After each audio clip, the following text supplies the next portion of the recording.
welcome to the deep dive. Picture this, the unmistakable wail of a two-stroke engine, right? A sound that kind of transports you back. Oh, yeah, definitely. But then you look closer and it's sleek, modern, packed with cutting-edge tech. Today we're diving into that exact paradox.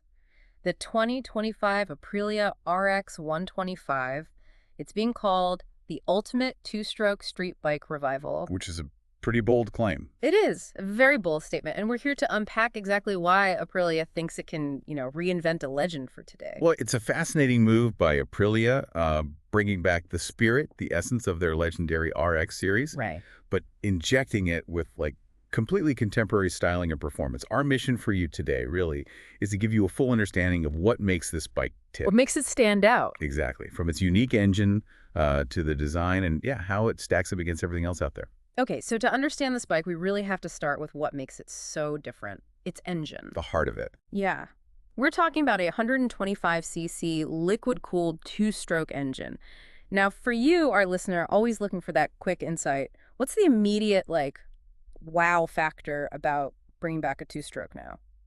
Well, the immediate takeaway is Aprilia is chasing a very specific feeling here, a certain thrill. Okay. Two strokes, they're just known for their, the source says, explosive power and instant throttle response. Right, that responsiveness. Exactly. Those qualities that always made them a favorite for riders who crave that raw, sort of visceral connection to the machine.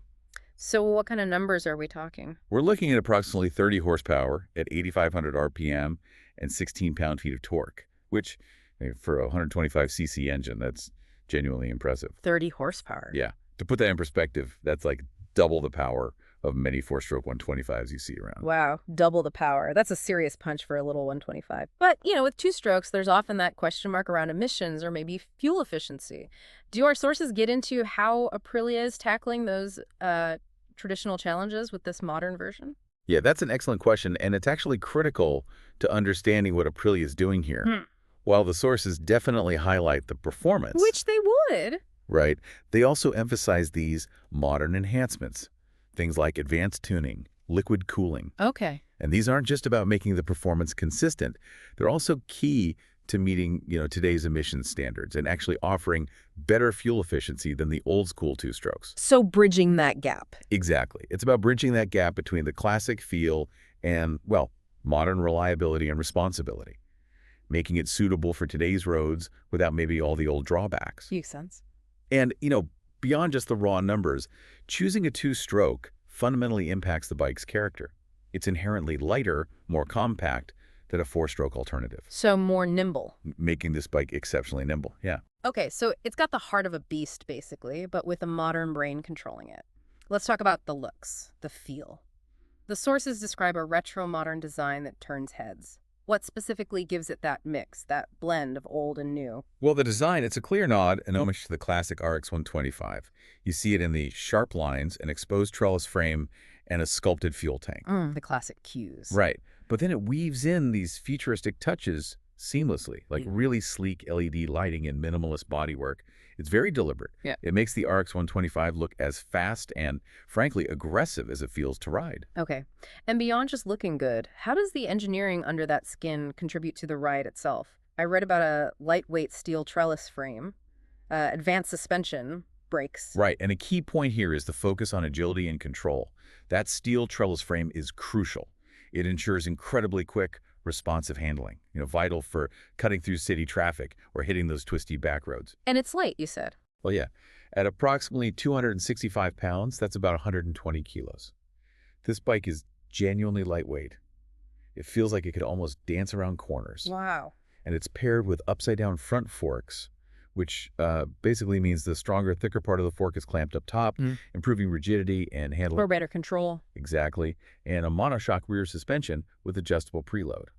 So you can actually tweak the bike's responsiveness a bit, for your weight or riding style. So you can dial it in. Yeah, you can dial in. And that whole combination gives you precise damping, excellent stability. So it sounds like a nimble machine, but also one that inspires confidence. Absolutely. That combination, it really ensures safety and confidence, especially when you factor in the standard ABS. Anti-lock brakes, yeah.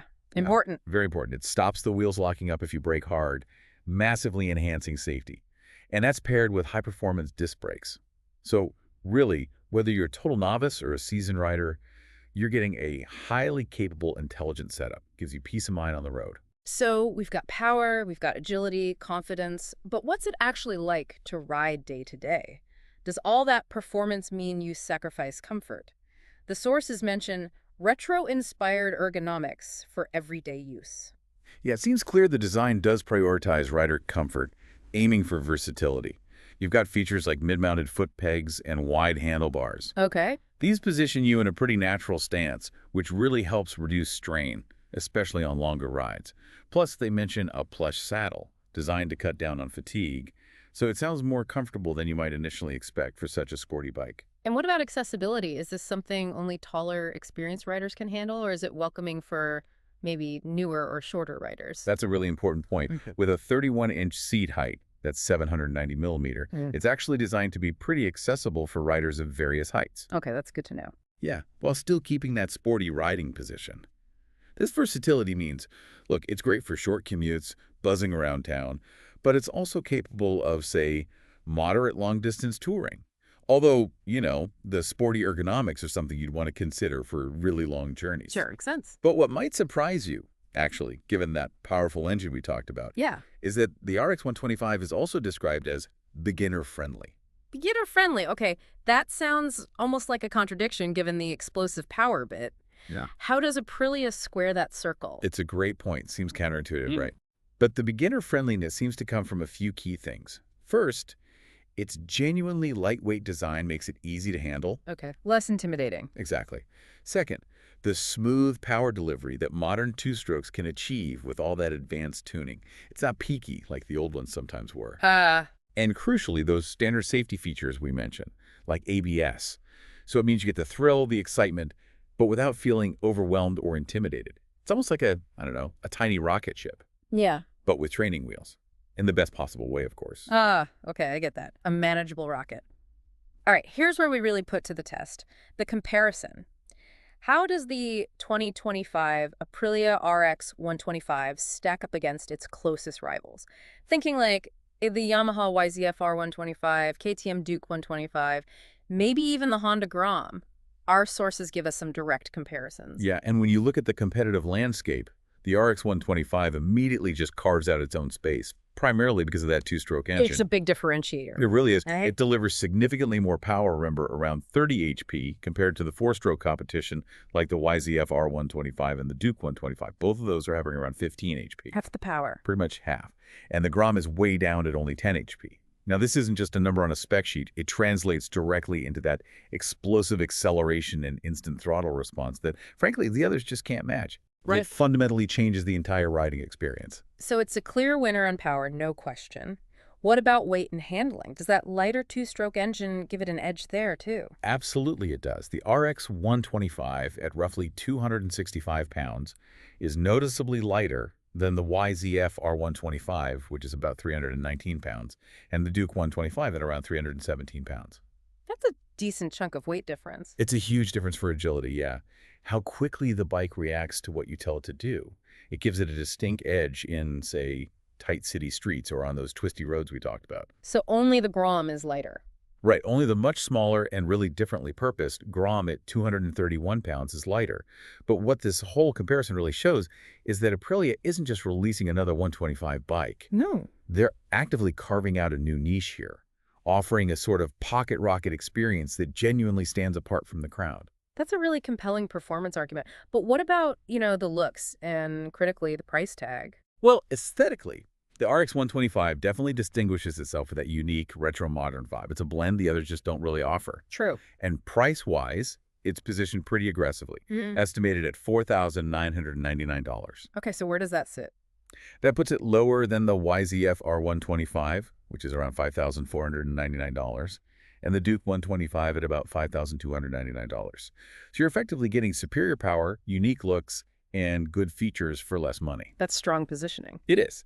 Now, obviously, the Grom is cheaper, around $3,499, but as we said, it really targets a different kind of rider, lacks the performance and the premium feel of the Aprilia. Right, different beast entirely. Exactly. Although it is maybe worth just mentioning that sometimes two-stroke engines can have slightly higher long-term maintenance needs or more specific service intervals compared to simpler four-strokes. Our sources don't dive deep into that for this specific model, but it's, a traditional consideration.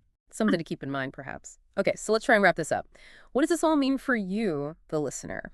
The 2025 Aprilia RX 125, well, it isn't just another 120cc bike, is it? Not at all. It feels like a statement piece, a revival of a much-loved engine type, but packed with modern tech, rider comfort, and all wrapped up in a design that definitely turns heads. Yeah, I mean, if you're looking for a bike that uniquely blends that raw two-stroke power, lightweight agility, and a really distinctive retro-modern style, the Aprilia RX 125 genuinely positions itself as a top choice, maybe even a revolutionary choice in its category. Revolutionary, strong word. Well, think about it. For anyone who grew up around that specific sound, that smell even, of a two-stroke, Yeah. this Aprilia isn't just a new bike. It's kind of a journey back to that raw, visceral riding experience, just, updated for today's roads and standards.